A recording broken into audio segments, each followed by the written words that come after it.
Hi, it's Mr. Peterson with Applied Character Training.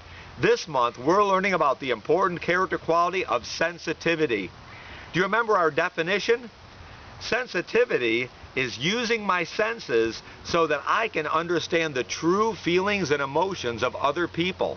This is an important character quality. And we had a special memory poem that we learned so that we could realize things that we can do to help be sensitive to other people. It went like this. I will use my words and actions to show I really care. I will learn to listen fully to what others have to share. I will listen to their tone of voice and closely watch their face. And I'll try to understand by putting myself in their place. Before me lies an open map, the choice is mine to make. I'll live a life of character, and that's the road I'll take. Boys and girls, sensitivity is an important character quality that every one of us needs to learn how to utilize. And I love the animal that we talked about this month for sensitivity. Do you remember? It was the snowshoe rabbit. And boys and girls, snowshoe rabbits don't have an easy life. They've got all kinds of other animals that are looking to them as a meal. Coyotes, bears, different types of birds like eagles and falcons all want to hunt the poor little snowshoe rabbit. So it has to use all of its senses to stay safe. Do you remember what they were? They have similar senses that we have.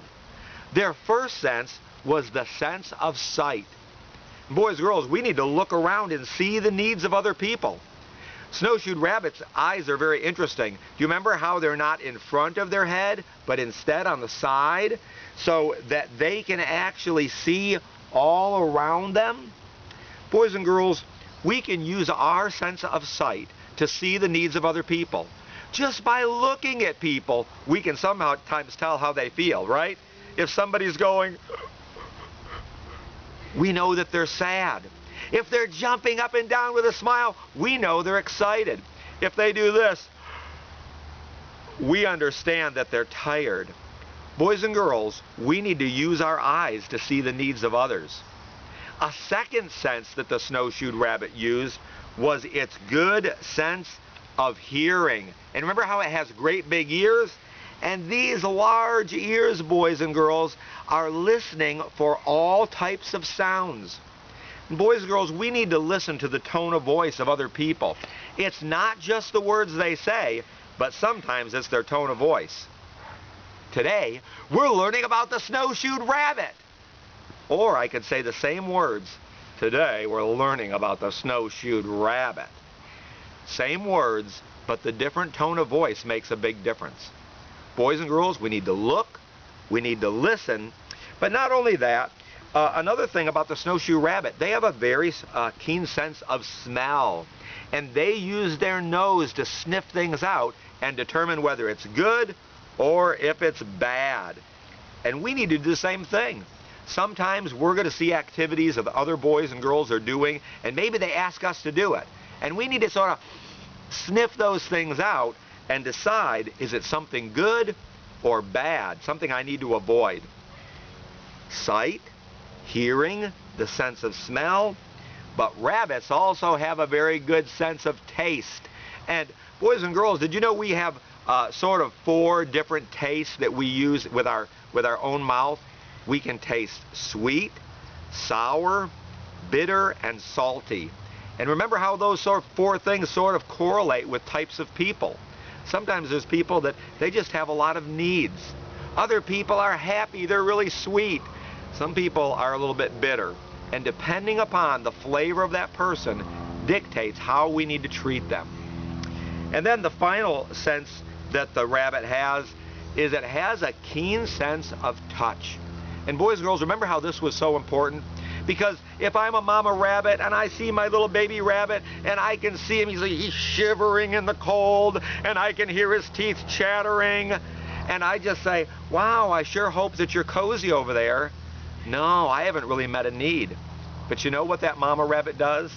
They will use their sense of touch, and they'll use their own warmth of their body to cuddle up to that little baby rabbit and to get them warm and toasty. And boys and girls, in a similar way, in our lives, if we see needs, if we hear of problems, if we get a flavor that somebody has a need, but we don't use our sense of touch and reach out and do something, we really haven't demonstrated very good sensitivity. Boys and girls, there's a lot to learn about sensitivity through the snowshoed rabbit. One other thing I wanted to mention too before we go is somebody said, if you want to understand other people, learn to walk in their shoes, or as the Indians say, learn to walk in my moccasins. And you know, have you ever thought about other people? Maybe people that wear different shoes than you do. Maybe people in our military who have a totally different lifestyle, and they have a lot of needs, and maybe they're in danger. And boys and girls, if we can put ourselves in their shoes, maybe it'll help us to be more sensitive to them. I have a younger daughter. She is about 8 years old, and these are her shoes. And sometimes when I'm dealing with my daughter, I have to try to put myself in her position, which is a challenge for Mr. Peterson. But if I try to think about how she thinks about it and put myself in her position, it helps me to be more sensitive. Boys and girls, I want to encourage you this month to work on your sensitivity. Use your senses, your eyes, your ears, your nose, your sense of taste, and especially your sense of touch to understand the true feelings and emotions of others. And let's do everything we can to help other people. Have a great month, and let's be sensitive.